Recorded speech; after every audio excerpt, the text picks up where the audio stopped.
자신의 소나기에 세상에 불을 쥔 인생의 정점에 선 한 남자가 젊은 내연녀에게 비할 데 없는 호화로운 주말을 선물하기로 결심했다.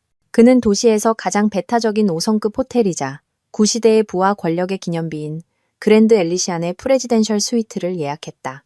그는 모든 것을 완벽하게 계획했다고 생각했다. 방음벽 안에서 안전하게 지켜질 비밀, 완벽한 탈출. 그는 조용하고 아름다운 아내, 집을 장식하는 아름다운 장식품 정도로만 여기던 그녀가 아무것도 모를 것이라고 믿었다. 하지만 그는 치명적인 실수, 거대한 오판을 저질렀다. 그는 호텔을 잘못 골랐다.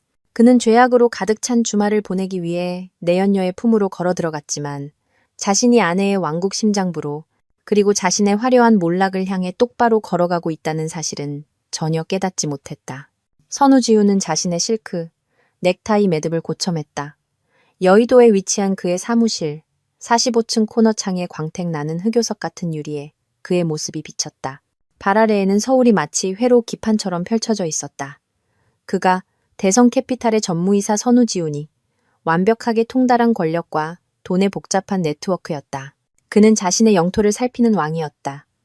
그의 정장은 청담동의 장인이 맞춘 비스포크 수트였고 손목에는 파텍 필립 노틸러스 시계가 빛나고 있었다. 그리고 아래층에서 그를 기다리는 차는 미드나잇 블루 색상의 롤스로이스 고스트였다. 이것들은 단순한 소유물이 아니었다. 그의 성공에 대한 확증이자 기업의 사다리를 무자비하게 올라온 그의 여정에 대한 증거였다. 그의 삶은 꼼꼼하게 기획된 걸작이었다. 강남 타워 팰리스의 그의 펜트하우스는 건축 잡지의 특집으로 실렸고 그의 두 아이는 돈으로 살 수 있는 가장 비싼 사립학교에 다니고 있었다. 그리고 그의 아내 고은재가 있었다. 명망 있는 가문 출신의 아름답고 우아한 여자. 비록 그 가문이 지금은 이름만 남은 명가, 실속 없는 부자라고 그가 속으로 생각하긴 했지만 그녀는 완벽한 대기업 임원의 아내였다. 그녀는 조용한 효율성으로 집안을 관리했고 흠잡을 데 없는 저녁 파티를 주최했으며 그의 늦은 귀가에 대해 결코 묻지 않았다. 지난 15년 동안 그녀는 그의 완벽한 삶에서 변함없고 예측 가능하며 솔직히 말해 다소 지루한 일부였다. 그는 그녀를 마치 꾸준하지만 흥미롭지는 않은 배당금을 지급하는 우량주처럼 가치 있는 자산으로 여겼다. 마호가니 문에서 들려오는 조심스러운 노크 소리가 그를 상념에서 깨웠다. 들어와요. 그의 목소리는 부드럽고 위험 있었다. 문이 열리고 백채린이 모습을 드러냈다. 그녀는 26살이었고 위스키색 눈동자와 어깨 위로 쏟아지는 꿀색의 금발 머리를 가졌다. 그녀는 인수합병 부서의 주니어 애널리스트였는데 흥미를 끌 만큼 똑똑했지만 위협이 될 만큼 야심차지는 않았다. 그녀는 모든 면에서 고은재의 정반대였다. 은재가 고전적인 우아함과 조용한 내성이라면 체리는 활기차고 요구가 많았으며 그의 권력과 부에 대한 감탄을 스릴 넘칠 정도로 투명하게 드러냈다. 그녀는 등 뒤로 조용히 문을 닫으며 입가에 장난기 어린 미소를 띄었다. 주말 준비 다 됐어요, 전무님. 그녀는 그의 책상에 기대며 속삭였다. 그가 선물한 값비싼 향수 냄새가 공기 중에 퍼졌다. 모든 게 완벽하게 준비됐어. 지훈이 만족스러운 미소를 지으며 말했다. 그는 그녀에게 다가가 허리에 손을 얹었다. 그랜드 엘리시안의 프레지덴셜 스위트, 얼음에 채워진 샴페인, 라세피아의 프라이빗 디너 예약, 그리고 주말 내내 당신이 할 일은 오직 즐기는 것뿐이야. 체린의 눈이 커졌다. 그랜드 엘리시안이요? 전무님, 거기 전설적인 곳이잖아요. 그렇게 갑자기 스위트를 구하는 건 불가능한 줄 알았는데 대부분의 사람들에게는 그렇지. 그는 그녀의 얼굴에 떠오른 경외감을 즐기며 말했다. 하지만 선우지훈이라는 이름은 여전히 문을 열어주거든. 자기야. 컨시어지에 전화 한 통에서 잠재적인 법인 고객이 될 수 있다고. 넌지시 말했더니 거의 레드카펫을 깔아주더군. 그는 익숙한 자부심의 파도를 느꼈다. 이것이 그의 힘이었다. 전화 한 통으로 세상을 자신의 의지대로 구부릴 수 있는 능력. 그는 은재에게 긴급 은행 회의 때문에 홍콩으로 출장을 간다고 말했다. 그럴듯하고 중요해 보이며 그가 완전히 연락 두절 상태여야 하는 완벽한 거짓말이었다. 그는 심지어 가짜 재무 보고서가 든 서류 가방까지 쌌는데 이런 연극이 스스로 재미있다고 생각했다. 은재는 늘 그랬듯이 그의 여행 가방을 싸주었고 그녀의 표정은 평온하고 의심이 없었다. 그녀는 심지어 혈압약 챙기는 것을 잊지 말라고 상기시켜 주었다. 그 아이러니가 짜릿했다. 은재 씨는요? 체린이 부드러운 속삭임으로 물었다. 그녀의 얼굴에 불안감의 그림자가 스쳤다. 지우는 무시하듯 손을 흔들었다. 내가 주말 내내 홍콩 은행가들과 협상할 거라고 믿고 있어. 아마 자선 바자회 일정을 짜거나 정원사와 꽃꽂이에 대해 논의하고 있겠지. 그녀의 세상은 작고 한정되어 있어. 전혀 의심하지 않을 거야. 그는 진심으로 그렇게 믿었다. 은재는 그가 그녀를 위해 지은 금박 3장 속에 살고 있었다. 그녀에게는 자선 활동, 사교계 부인들과의 오찬, 북클럽이 있었다. 물론 그 모든 비용은 그가 댔다. 그녀를 편안하게, 그리고 그가 추측건대 만족스럽게 해주는 넉넉한 생활비를 제공했다. 그는 그녀의 야망 부족이 만족의 표시이지 무언가 숨겨진 신호가 아니라고 스스로를 확신시켰다. 그녀는 지나간 시대의 유물, 현대적 야망의 피와 땀을 이해하지 못하는 아름다운 여인이었다. 그녀는 진짜 세상, 즉 그가 지배하는 세상이 어떻게 돌아가는지 전혀 몰랐다. 좋아요. 체린이 그의 품에 안기며 안도의 한숨을 내쉬었다. 전무님을 온전히 제 것으로 만들고 싶어요. 그렇게 될 거야. 그는 그녀에게 깊이 키스하며 약속했다. 금지된 행위의 스릴, 그 대담함 자체가 취하게 만들었다. 그는 선우지훈이었다. 그가 규칙을 만들었다. 이번 주말은 단순한 쾌락이 아니었다. 그것은 그 자신의 건드릴 수 없는 지위에 대한 축하였다. 그는 아내의 코앞에서 기득권 엘리트와 동의어인 도시에서 가장 호화로운 호텔에 내연녀를 데려가고 있었다. 그 행위의 순전한 오만함이 재미의 절반이었다. 그가 체린을 안고 있을 때 은재가 차분하게 그의 셔츠를 개어 여행 가방에 넣는 모습이 마음속에 스쳤다. 그는 죄책감은 아니지만 희미한 불안감 같은 찰나에 거의 감지할 수 없는 따끔함을 느꼈다. 그는 즉시 그것을 떨쳐버렸다. 그것은 단지 관습적인 양심의 마지막 흔적일 뿐이었고 그에게는 더 이상 그런 것이 필요 없었다. 롤스로이스 고스트가 그랜드 엘리시안 호텔의 화려한 단철과 유리 캐노피 아래 조용히 멈춰섰다. 금색 견장이 달린 깔끔한 짙은 녹색 유니폼을 입은 도어맨이 그들이 도착했다는 것을 지훈이 완전히 인지하기도 전에 숙련된 우아함으로 움직여 그의 차문을 열었다. 선우 전무님, 그랜드 엘리시안에 오신 것을 환영합니다. 도어맨이 정중하게 속삭였다. 그는 지훈을 알아보거나 적어도 그의 차와 정장을 알아보았다. 중요한 것은 그것뿐이었다. 지훈은 화강암 연석 위로 내리면서 이런 시설에 들어설 때마다 느끼는 익숙한 도착감을 느꼈다. 이곳은 그의 자연 서식지였다. 그는 이곳의 손님이 아니었다. 그는 이런 장소들이 지어진 계층의 일원이었다. 체린이 반대편에서 내렸다. 보자르 양식 건축의 걸작인 호텔의 외관, 즉 석회암 조각, 웅장한 아치, 그리고 솟아오른 기둥들을 보며 그녀의 눈이 커졌다. 그녀는 거인들의 땅에 온 시골 소녀처럼 잠시 압도된 듯 보였다. 지우는 그것이 사랑스럽다고 생각했다. 그는 그녀의 팔을 잡았다. 그의 손길은 단호하고 안심시키는 듯했다. 여기 어울리는 사람처럼 보이려고 노력해. 그가 경멸적인 미소를 지으며 속삭였다. 그녀의 짧은 불안감은 사라지고 그 자리에 단호한 반짝임이 깃들었다. 그녀는 턱을 치켜들고 그의 팔을 꽉 쥐었고 함께 회전하는 청동문을 통과했다. 로비는 숨이 멎을 듯했다. 부의 대성당이었다. 천장은 3층 높이로 솟아 있었고 구름 위에 누워있는 고전신들의 웅장한 프레스코화로 장식되어 있었다. 프랑스 궁전에서 가져왔다고 소문난 거대한 크리스털 샹들리에가 중앙에 매달려 모든 것 위에 따뜻한 황금빛을 던졌다. 바닥은 거울처럼 빛나게 닦인 이탈리아 대리석 체크무늬였다. 공기는 신선한 백합과 오래된 돈의 향기로 가득했다. 조용한 대화 소리, 로비바에서 들려오는 먼 유리잔 부딪히는 소리, 그리고 라이브 피아니스트의 부드러운 선율이 세련된 평온의 교향곡을 만들어냈다. 지우는 광택 나는 마호가니로 만들어진 길고 위험 있는 프런트 데스크를 향해 자신감 있게 걸어갔다. 우아한 신용 머리를 한 환한 미소의 여직원이 즉시 그들에게 모든 주의를 기울였다. 오후입니다.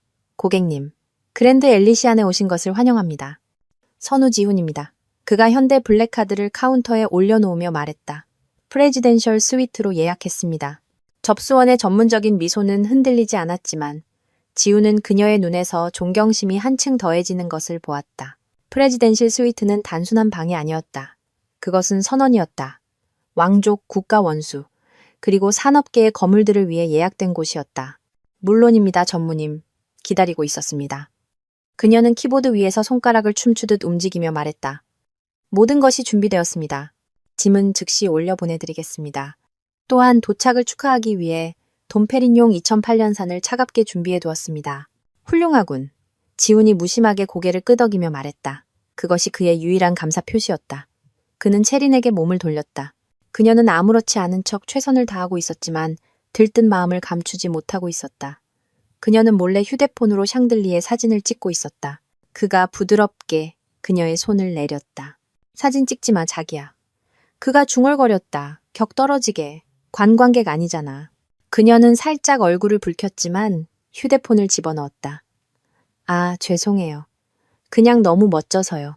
등이 꼿꼿하고 신중한 태도의 나이든 벨보이가 그들 옆에 나타났다. 전무님, 저를 따라오시면 스위트로 안내해 드리겠습니다. 그들은 넓은 로비를 가로질러 그를 따라갔다. 그들의 발소리가 대리석 위에서 부드럽게 울렸다. 그들은 우아하게 차려입은 손님들과 조용하고 동기화된 목적을 가지고 움직이는 것처럼 보이는 조용한 직원 군단을 지나쳤다. 엘리베이터는 고급스러운 벨벳 벤치가 있는 목재 패널의 보석 상자였다. 부드럽게 상승하는 동안 벨보이가 낮고 정중한 톤으로 말했다. 프레지덴셜 스위트는 펜트하우스 층에 위치해 있으며 완벽한 사생활 보호를 위해 전용 엘리베이터 키가 있습니다. 그는 지훈에게 묵직한 금도금 키카드를 건넸다. 전담 집사인 백 집사님이 24시간 대기하고 있을 겁니다. 이미 위층에서 기다리고 계십니다. 아주 좋아. 지훈이 퉁명스럽게 대답했다. 엘리베이터 문이 개인 현관으로 바로 열렸다. 풍부하고 어두운 색의 나무로 된 이중문이 그들 앞에 서 있었다. 벨보이가 문을 열고 활짝 밀어젖힌 후 옆으로 비켜섰다.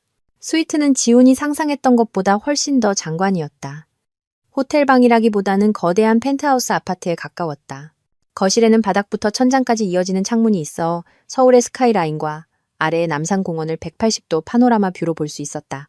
한쪽 구석에는 그랜드 피아노가, 다른 쪽 구석에는 완벽하게 갖춰진 바가 있었다. 가구는 앤티크와 현대 디자이너 작품이 섞여 있었고 모두 크림, 골드, 로열 블루 색조의 벨벳과 실크로 덮여 있었다. 체리는 탄성을 지르며 지훈의 팔을 놓고 방 중앙에서 빙글빙글 돌았다. 지훈 씨 여기 우리 아파트 전체보다 더 커요. 그는 풍부하고 자기만족적인 소리로 웃었다. 자기야, 이게 상위 1%가 사는 방식이야. 벨보이가 그들에게 간략한 투어를 해주었다. 격식 있는 다이닝룸, 서재, 캐노피 침대가 있는 마스터 베드룸, 그리고 사우나와 도시를 내려다보는 자쿠지 욕조가 완비된 대리석 성역 같은 욕실. 벨보이에게 두둑한 팁을 주고 보낸 후 지훈은 바로 가서 차갑게 식힌 돈페리뇽 병에서 2잔을 따랐다. 그는 넋을 잃고 창가에 서서 경치를 감상하는 체린에게 한 잔을 건넸다. 축배를 들자. 그가 그녀의 잔에 자신의 잔을 부딪히며 말했다. 완벽한 주말을 위하여, 우리를 위하여. 그녀가 숭배의 빛으로 빛나는 눈으로 대답했다. 그들은 비싼 샴페인을 마셨고 거품이 혀 위에서 터졌다. 지훈은 무적이 된 기분이었다. 모든 것이 완벽했다. 모든 세부 사항이 관리되었고 모든 만일의 사태가 계획되었다. 세상이 높은 이 스위트에서 그는 건드릴 수 없는 존재였다. 그는 자신의 삶을 성공적으로 구획화했다. 타워 팰리스 펜트하우스의 아름다운 아내, 하늘 위, 이 궁전의 흥미진진한 내연녀. 그는 자신이 우주의 완전한 통제자, 모든 올바른 줄을 당기는 마스터 인형 조종사라고 믿었다. 그는 그 줄들 중 하나, 오랫동안 끊어지고 잊혔다고 생각했던 실 한 가닥이 그가 서 있는 건물에 바로 그 기초에 연결되어 있다는 것을 알 길이 없었다. 첫날은 쾌락주의적인 완벽함의 연속이었다. 그들은 한계가 없어 보이는 메뉴에서 룸서비스를 주문했고 고급스러운 가운을 입고 빈둥거렸으며 스위트의 호화로운 편의시설을 최대한 활용했다. 지훈은 깊은 만족감을 느꼈다. 그는 이것을 얻을 자격이 있었다. 수조원 단위의 거래와 시장 변동의 스트레스가 이런 절대적인 편안함 앞에서 녹아내렸다. 그날 저녁 그들은 호텔의 미슐랭 3스타 레스토랑인 라세피아에서 식사했다. 지배인은 지훈의 이름을 부르며 그를 맞이했고 레스토랑의 개인 정원이 보이는 한적한 코너 부스인 가장 좋은 자리에 그들을 앉혔다. 식사는 요리 예술의 정교한 공연이었다. 코스 요리가 차례로 나왔고 각 요리는 이전보다 더 절묘했다. 지훈은 체린의 한 달 월세보다 비싼 샤토마고 한 병을 주문했고 그녀에게 가격을 말해주었을 때 그녀의 눈이 커지는 것을 음미했다. 그는 그녀를 위해 자신의 힘을 과시하고 있었고 그녀는 완벽한 관객이었다. 저녁 내내 그는 자신이 성사시킨 거래와 짓밟은 경쟁자들에 대한 이야기로 그녀를 즐겁게 했다. 그는 자신을 현대의 거인으로 그렸고 그녀는 테이블 아래에서 그의 허벅지에 손을 얹은 채 넋을 잃고 들었다. 그는 몇 년 만에 가장 강력하고 살아있는 느낌을 받았다. 이것이 그가 갈망했던 인정. 그의 아내 은재가 결코 제대로 제공해주지 못했던 숭배였다. 은재의 감탄은 항상 조용하고 절제되어 있었다. 그것은 헌신적인 신자의 숨막히는 숭배가 아니라 파트너의 차분한 인정이었다. 다음날 아침, 지우는 늦게 일어났다. 두꺼운 실크 커튼 틈으로 햇살이 쏟아져 들어왔다. 체리는 터무니없이 높은 스레드 카운트의 베개에 금발 머리를 부채처럼 펼친 채 여전히 자고 있었다. 그는 편안하고 만족스러운 기분으로 침대에서 빠져나왔다. 아침 식사를 주문하기 전에 대리석 욕실에서 스팀 샤워를 하기로 했다. 스팀 샤워에서 나오면서 그는 온열 선반에 걸려있는 두껍고 무거운 목욕 가운 중 하나를 집었다. 그것은 믿을 수 없을 정도로 부드러웠고 최고급 이집트 면으로 만들어졌다. 그는 그것을 걸치고 벨트를 묶으며 김서림 방지 거울에 비친 자신의 모습을 훑어보았다. 바로 그때 그는 그것을 발견했다. 가운의 옷깃에 은은하고 우아한 은색 실로 모노그램이 수놓아져 있었다. 그것은 G와 E 그리고 J가 얽혀있는 모양이었다. 그는 손가락으로 글자를 따라가며 미간을 찌푸렸다. G, E, J. 무엇의 약자일까? 그는 이 호텔이 오래된 유럽 전통에 깊이 뿌리박고 있다는 것을 떠올렸다. 이상하고 구체적인 디테일이었다. 그는 어깨를 으쓱했다. 그냥 모노그램일 뿐이었다. 그는 가운을 단단히 여미고 메인 스위트로 돌아와 아침 식사를 준비해달라고 백집사를 불렀다. 기다리는 동안 그의 눈은 방안을 둘러보았고 이제는 처음에 경외감에 놓쳤던 작은 디테일들을 보기 시작했다. 그는 마호가니 책상 위에 편지지를 발견했다. 두껍고 크림색인 카드 스톡이었다. 한 장을 집어들었다. 위쪽 모서리에 모노그램과 같은 우아한 서체로 얽힌 이니셜 GEJ가 양각되어 있었다. 위장 깊은 곳에서 정체불명의 불안감이 꿈틀거리기 시작했다. 그것은 완벽한 교향곡 속에서 단 하나의 음이 틀리는 것을 듣는 것과 같았다. 백집사가 훈제 연어, 트러플을 곁들인 스크램블 에그, 신선한 페이스트리, 그리고 은재 커피포트가 가득 실린 트롤리를 가지고 도착했을 때 지훈은 물어보기로 결심했다. 백집사님, 그는 아무렇지 않은 척하며 시작했다. 호텔 브랜딩이 인상 깊어서요. 이 이니셜 말입니다. 그가 편지지를 가리키며 말했다. G, E, J. 호텔 창립자 이름인가요? 전문적인 신중함으로 표정이 굳어있던 집사는 아주 잠깐 동안 멈칫했다. 모노그램은 소유권을 나타냅니다. 전무님. 아주 오랫동안 호텔의 상징이었습니다. 대답은 정중하고 전문적이었으며 그에게 아무것도 알려주지 않았다. 그러나 지훈은 그 미세한 망설임을 놓치지 않았다. 그는 사람을 읽는 것을 직업으로 삼는 사람이었고 회의실 테이블 건너편에서 허세를 간파할 수 있었다. 집사는 무언가를 숨기고 있었다. 알겠습니다. 지훈은 일단 넘어갔지만 떨쳐버릴 수가 없었다. 아침을 먹는 내내 그 글자들이 그의 마음속에서 메아리 쳤다. G, E, J. 그 익숙함이 미칠 것 같았다. 기억의 가장자리를 간지리는 그가 정확히 붙잡을 수 없는 이름이나 장소였다. 그는 은재를 생각했다. 결혼 전 그녀의 이름은 고은재였다. 고은재, G, E, J. 그 생각은 물리적인 타격처럼 그를 강타했다. 그는 실제로 커피잔을 쨍그랑 소리를 내며 내려놓았다. 그럴 리가 없었다. 터무니없는 우연의 일치였다. 그녀의 가족은 부유했지만 몇 세대 전에 재산의 대부분을 잃었다. 그녀의 아버지 고강혁은 10년 전에 돌아가신 조용하고 겸손한 분이었고 은재에게는 소박한 유산을 남겼다. 물론 지훈이 자신의 포트폴리오에 흡수하여 그녀를 위해 관리해 주었다. 그는 고강혁을 지나간 시대의 신사로 기억했다. 항상 기준과 유산에 대해 이야기했지만 실제로는 실속이 거의 없어 보였다. 그가 몇 개의 작은 부티크 호텔을 소유했던 것으로 기억했지만 그랜드 엘리시안 규모와는 거리가 멀었다. 아니, 불가능했다. 어처구니없고 편집증적인 논리의 비약이었다. 그는 자신의 인스타그램에 올릴 예쁘게 차려진 아침 식사 접시, 사진을 행복하게 찍고 있는 체린을 흘끗 보았다. 그녀는 그의 내적 혼란을 전혀 눈치채지 못했다. 무슨 일 있어요? 지훈 씨? 귀신이라도 본 사람 같아요. 그녀가 마침내 휴대폰에서 눈을 떼고 말했다. 아니야. 그가 의도했던 것보다 날카로운 톤으로 쏘아붙였다. 그냥 주식시장 생각 좀 하느라.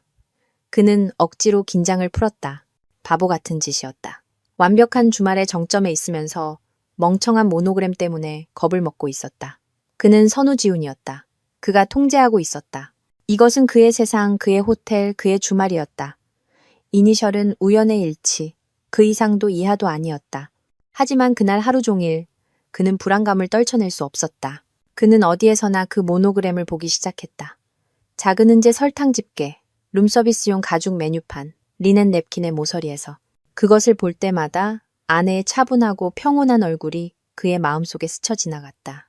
그가 너무나 잘한다고 생각했던 여자, 단순하고 예측 가능하다고 무시했던 여자. 그가 그녀를 위해 지은 금박 세 장이 갑자기 감옥이라기보다는 요새처럼 느껴졌다. 그가 한 번도 안을 들여다보려고 하지 않았던 요새. 내가 내 아내에 대해 전혀 모르는 거라면? 불길한 생각이 불쑥 떠올랐다. 마지막 저녁을 위해 지훈은 첫날의 마법을 재현할 계획이었다. 그는 라세피아에 다시 예약했고 이번에는 프리미엄 와인 페어링과 함께 셰프의 테이스팅 메뉴를 요청했다. 그는 아침부터 그를 괴롭혔던 기묘한 편집증을 떨쳐버리기로 결심했다. 그는 빈티지 보르도 와인의 불안감을 익사시키고 자신의 통제력을 재확인할 것이었다. 그와 체리는 옷을 차려입었다. 그는 어두운 맞춤 정장을, 체리는 그가 사준 등 파인 멋진 빨간 드레스를 입었다. 거울 앞에 섰을 때 그는 안도감을 느꼈다. 그들은 파워 커플처럼 보였다. 그들은 이곳에 속했다. 모노그램은 유령, 과로한 상상력의 산물일 뿐이었다. 그들은 전용 엘리베이터를 타고 다시 한번 조용한 우아함의 세계로 내려왔다. 서진우라는 이름의 세련된 지배인이 전날 밤보다 훨씬 더 따뜻한 미소로 그들을 맞이했다. 선우 전무님, 다시 뵙게 되어 기쁩니다. 테이블이 준비되었습니다. 셰프께서 오늘 밤 메뉴를 선보일 생각에 매우 들떠 있습니다. 그들은 같은 한적한 붓으로 안내되었다. 지훈은 푹신한 벨벳 소파에 앉았다. 익숙한 환경이 그를 편안하게 했다. 그는 어리석은 불안감의 마지막 찌꺼기를 없애려는 축하의 제스처로 크루그 샴페인 한 병을 주문했다. 있잖아요. 체린이 앞으로 몸을 기울이며 그의 손 위에 자기 손을 얹었다. 이번 주말은 제 인생 최고의 주말이었어요. 공주가 된 기분이에요. 당신은 그럴 자격이 있어. 지훈이 자신감을 되찾으며 말했다. 그는 어리석었다. 이것이 그의 삶이었다. 그가 이 모든 것을 가능하게 했다. 처음 몇 가지 코스는 숭고했다. 섬세한 굴요리, 그리고 시트러스 거품을 곁들인 구운 가리비. 대화는 가벼웠고 체린의 웃음소리는 그의 마지막 걱정거리를 씻어내는 음악 같았다. 그가 미래를 위해 잔을 들려던 바로 그 순간 그는 레스토랑 분위기의 미묘한 변화를 감지했다. 조용한 에너지, 긴장의 파문이 입구에서부터 퍼져나가고 있었다. 평소 침착한 전문성의 상징이었던 직원들이 조금 더 꼿꼿이 서 있는 것 같았다. 지배인 서진우는 보안용 이어피스를 낀 검은 정장의 남자와 낮고 다급한 톤으로 의논하고 있었다. 지훈은 가벼운 호기심으로 지켜보았다. 중요한 손님이 오나 보네. 그가 체린에게 말했다. 잠시 후 서진우가 그들의 테이블로 다가오기 시작했다. 그의 표정은 사과와 경의로 신중하게 구성된 가면이었다. 그는 몹시 불편해 보였다. 전무님, 그가 낮은 목소리로 시작했다. 이렇게 방해해서 정말 죄송합니다. 무슨 문제라도 있습니까? 지훈이 짜증 섞인 목소리로 물었다. 서진우가 대답하기도 전에 소동의 원인이 분명해졌다. 한 무리의 사람들이 레스토랑에 들어와 이제 입구 근처에 서서 방안을 살피고 있었다. 그룹의 선두에는 한 여자가 있었다. 지훈의 피가 차갑게 식었다. 손에 든 샴페인 잔이 갑자기 무겁게 느껴졌고 손가락이 마비되었다. 고은재였다. 그녀는 그가 집에 두고 온 캐시미어 카디건과 단정한 진주 목걸이를 한 은재가 아니었다. 이것은 완전히 다른 존재였다. 그녀는 키가 크고 날씬한 몸매를 강조하는 놀랍도록 잘 재단된 짙은 네이비색 파워 수트를 입고 있었다. 평소 부드러운 신용 스타일이었던 머리는 날렵하고 엄격한 컷으로 바뀌어 얼음처럼 차분하고 절대적인 권위의 표정을 띤 얼굴을 감싸고 있었다. 그녀의 유일한 보석은 얼음 조각처럼 반짝이는 한 쌍의 커다란 다이아몬드 귀걸이뿐이었다. 그녀의 양옆에는 두 남자가 서 있었다. 한 명은 은발의 날카로운 눈을 가진 나이든 기품 있는 신사였는데 지훈은 공포에 질려 그를 알아보았다. 전설적이고 악명 높게 무자비한 기업 변호사이자 은재 아버지의 절친한 친구였던 마동근 변호사였다. 다른 한 명은 지훈이 호텔 브로슈어 사진에서 본 호텔 총지배인이었다.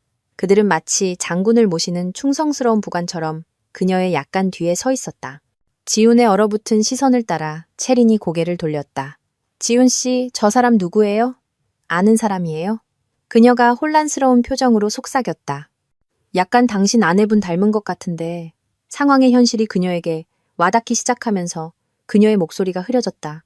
은재의 눈은 방안을 차분하고 체계적으로 훑은 후 정확히 그들의 테이블에 꽂혔다.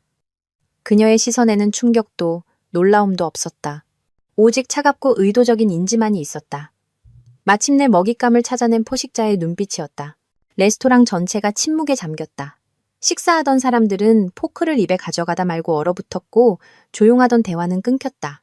유일한 소리는 은재가 그들을 향해 걷기 시작할 때 대리석 바닥에 부딪히는 그녀의 구두굽 소리뿐이었다. 그것은 지훈의 인생에서 가장 긴 걸음이었다. 각 걸음은 동굴 같은 침묵 속에서 메아리 쳤고 그의 세상이 붕괴될 때까지의 초를 새는 북소리 같았다. 그의 머리는 거짓말, 변명, 탈출로를 찾으려 미친 듯이 회전했다.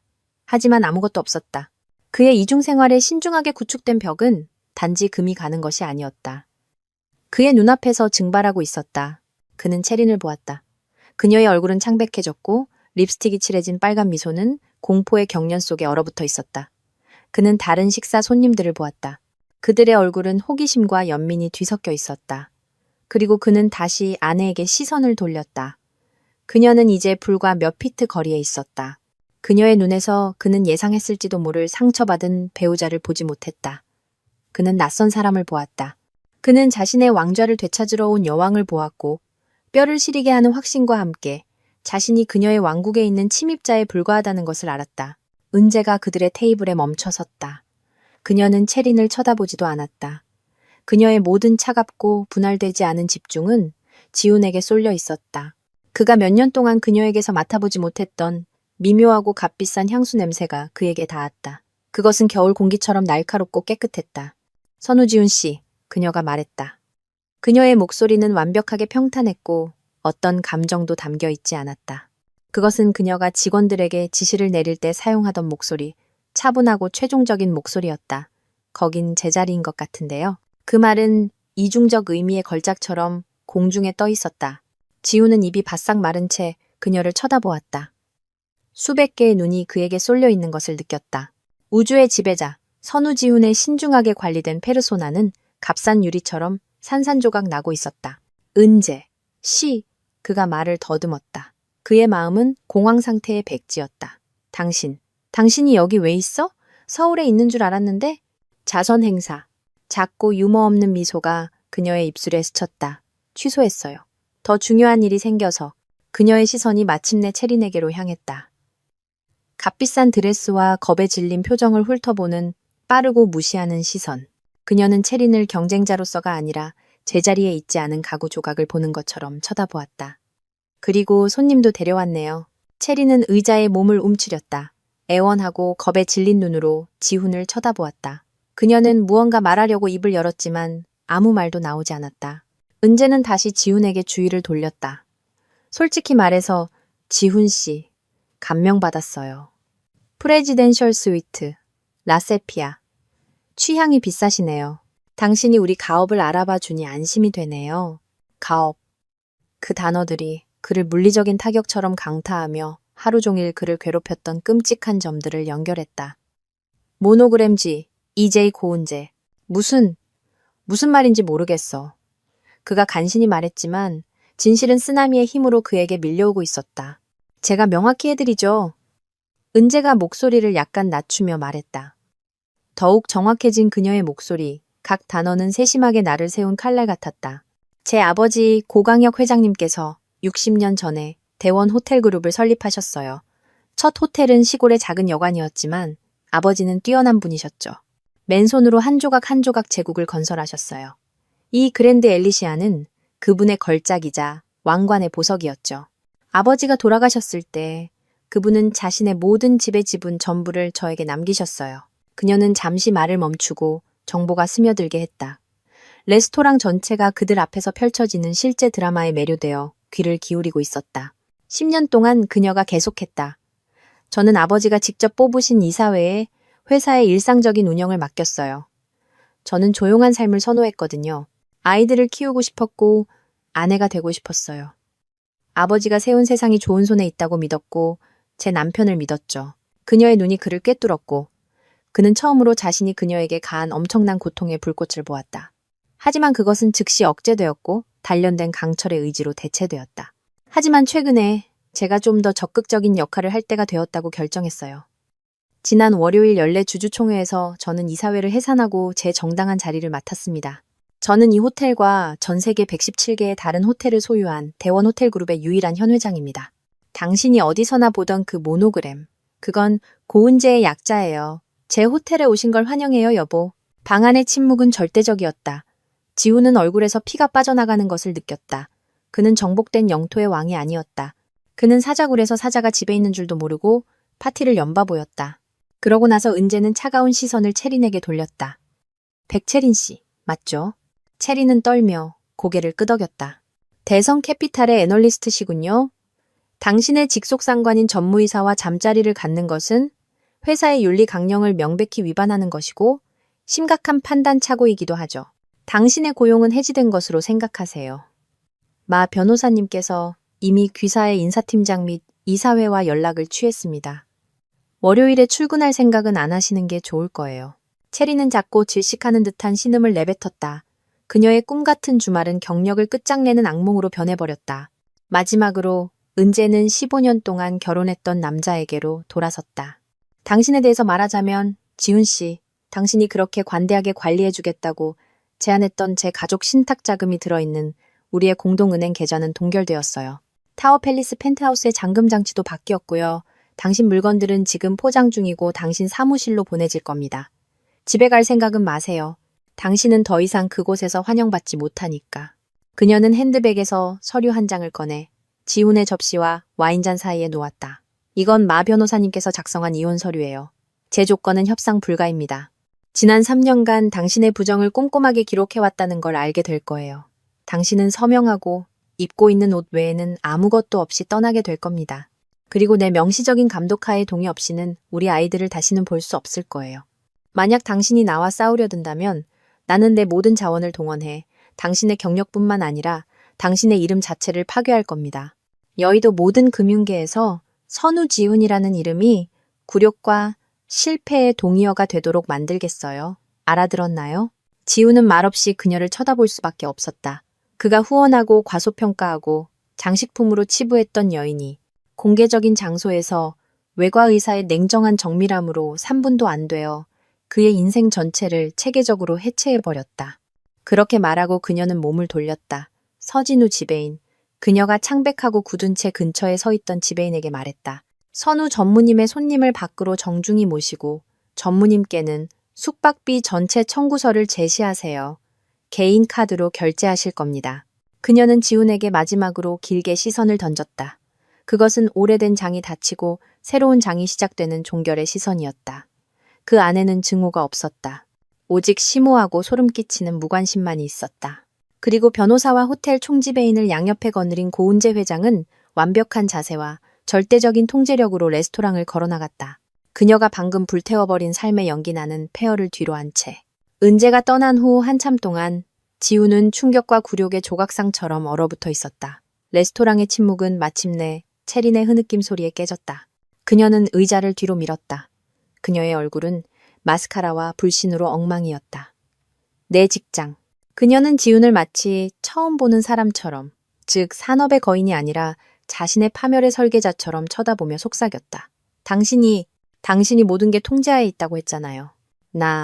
나도 그런 줄 알았어. 그가 말을 더듬었다.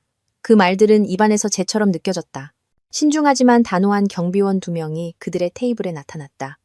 지배인 서진우가 전문적인 유감의 가면을 쓴 채 다가왔다. 아가씨, 그가 체린에게 부드럽게 말했다. 저희와 함께 가주시겠습니까? 체린은 경비원들과 지훈을 번갈아 보았지만 그는 아무런 도움도 주지 않았다.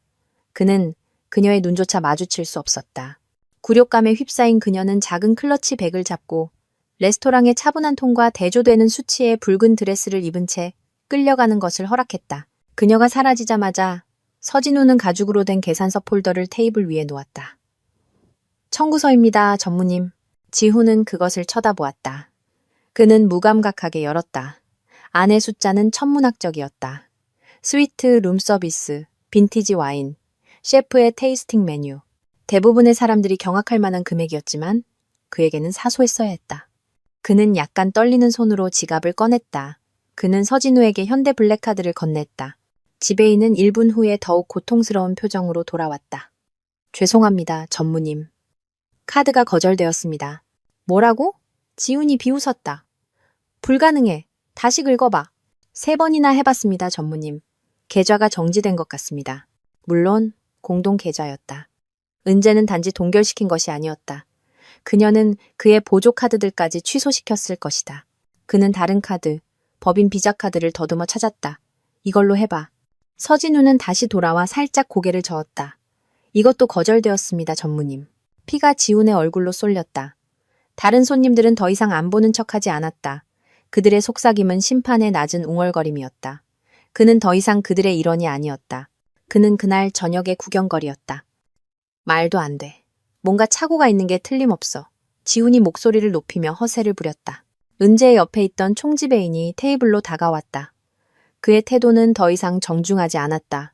차갑고 공식적이었다. 선우지훈 씨, 다른 결제 수단이 있으십니까? 그렇지 않다면 저희는 이것을 서비스 절도 문제로 간주하고 당국에 신고해야 할 것입니다. 그 위협은 공기 중에 무겁고 숨막히게 떠 있었다. 아침 식사 전에 수조원을 움직이던 남자. 선우지훈이 호텔비를 낼 수 없었다. 굴욕은 절대적이었다. 그에게는 현금도 작동하는 카드도 없었다. 그는 덫에 걸렸다. 은재의 변호사인 마동근 변호사가 식당 가장자리에 다시 나타났다. 그는 지배인에게 다가가 조용히 몇 마디를 하고 나서 지훈에게 말했다. 선우지훈 씨, 마 변호사가 자갈 같은 목소리로 말했다. 고은재 회장님께서 당신의 청구서를 관대하게 해결해 주시겠다고 제안하셨습니다. 당신이 이혼해서 받을 수 있었을지도 모를 최소한의 위자료에서 공제될 겁니다. 그녀가 당신에게 주는 마지막 선물이라고 생각하십시오. 그는 이혼 서류를 지훈 쪽으로 더 가까이 밀었다. 지금 서명하시는 게 좋을 겁니다. 패배한 지훈은 펜을 집었다.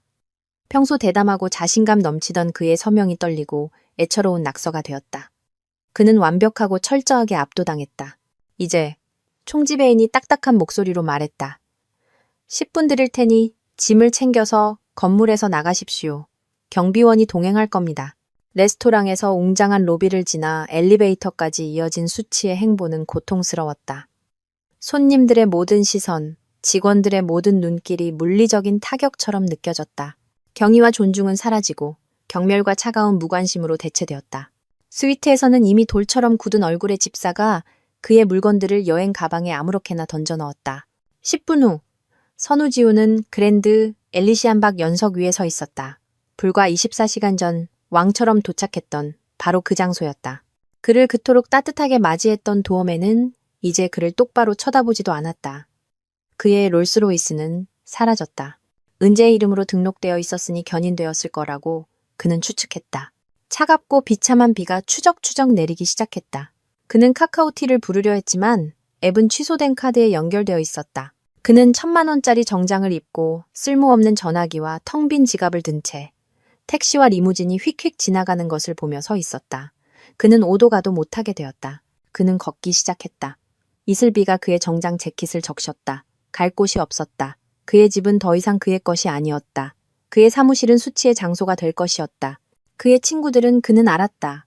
권력과 구시대의 돈편에 설 것이었다. 그들은 고은재의 편에 설 것이었다. 이 화려한 굴욕에 대한 소식은 빛의 속도로 그들의 서클을 통해 퍼져나갈 것이었다.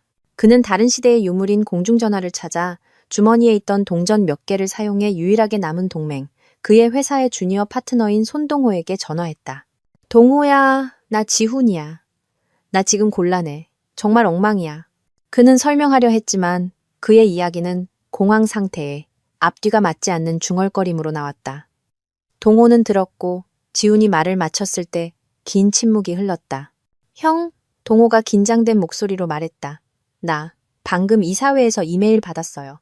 형에 관한 거예요. 월요일 아침에 긴급 회의를 소집한대요. 형, 품위유지 의무 위반 조항을 발동시킨대요.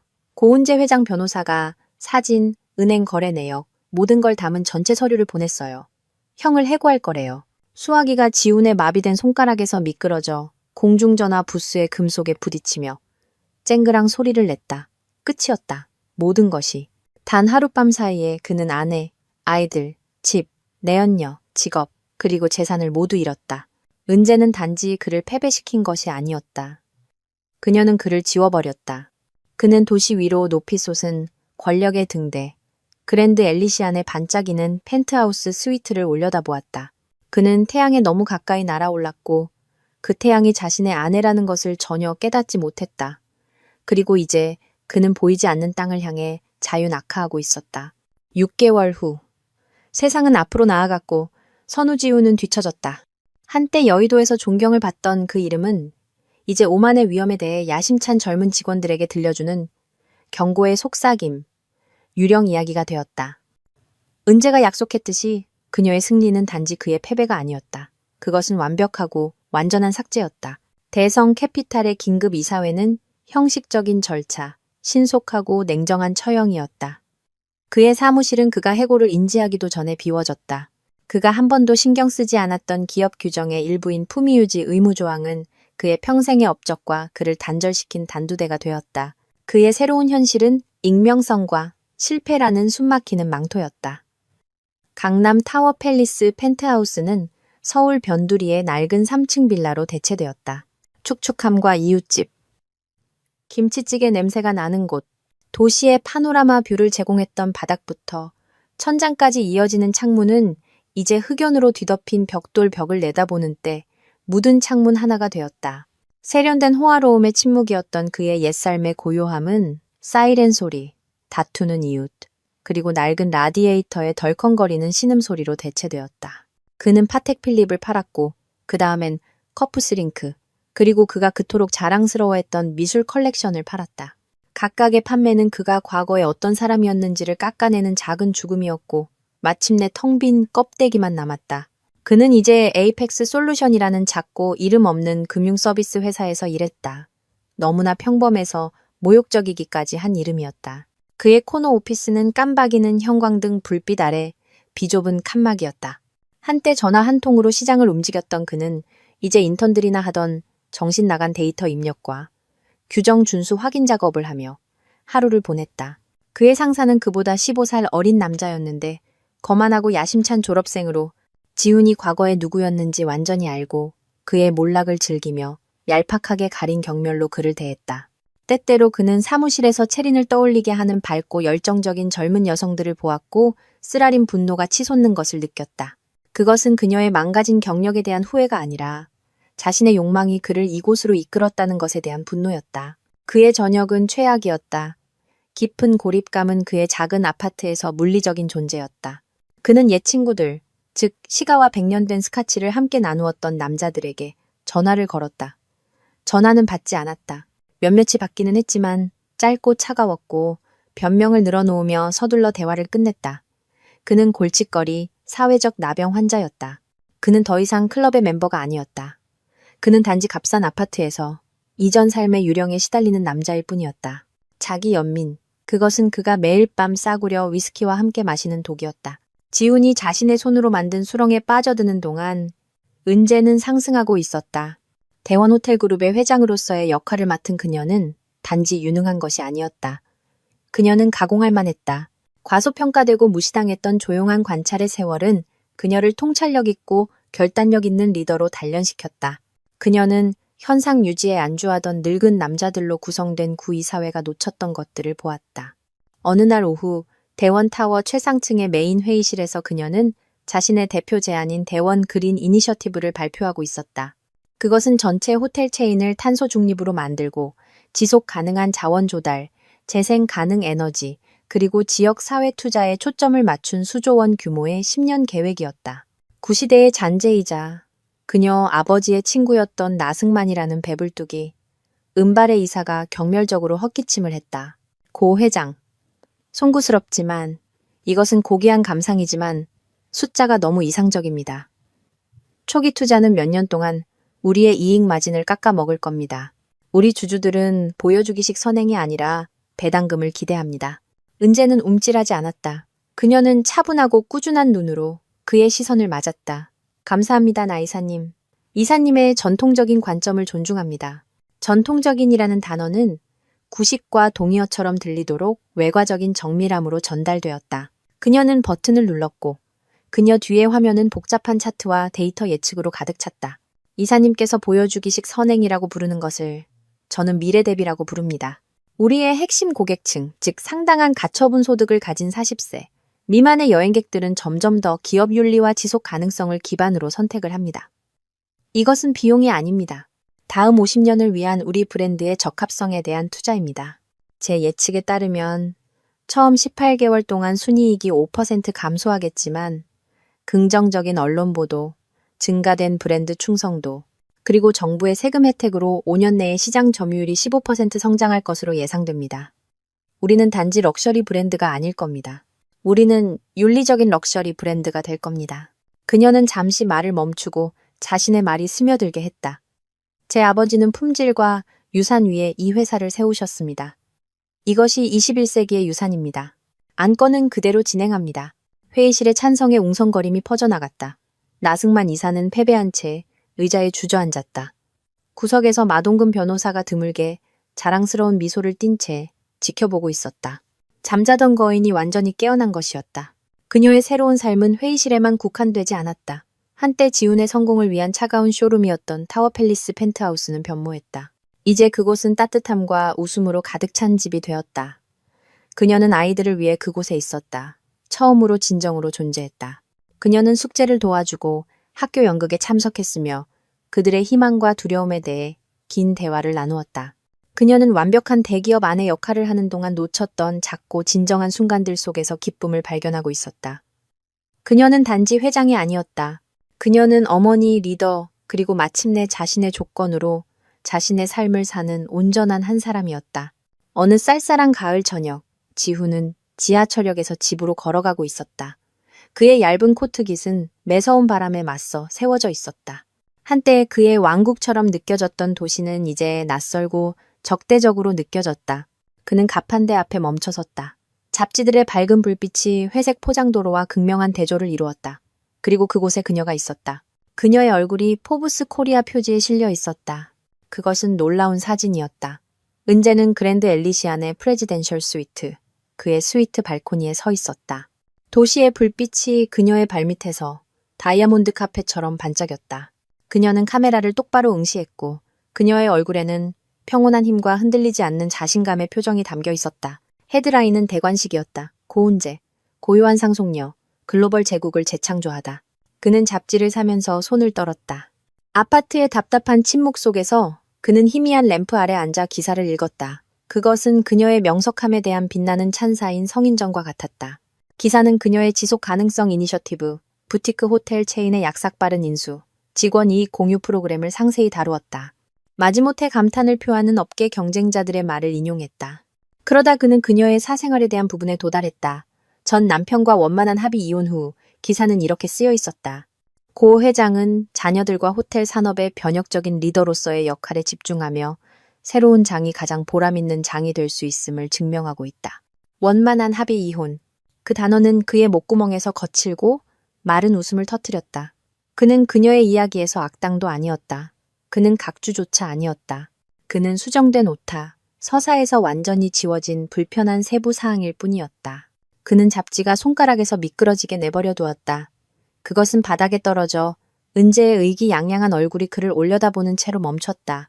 그는 그녀를 제대로 본 적이 없었다. 그는 15년 동안 매일 그녀를 보았지만 단지 자신의 성공의 반영, 아름답고 수동적인 액세서리만을 보았다. 그는 예리한 마음, 인내심 있는 심장, 그리고 그녀의 핏줄을 흐르는 대원의 강철 같은 핵심을 보지 못했다. 그는 자신이 모든 것이 회전하는 태양, 우주의 지배자라고 생각했다.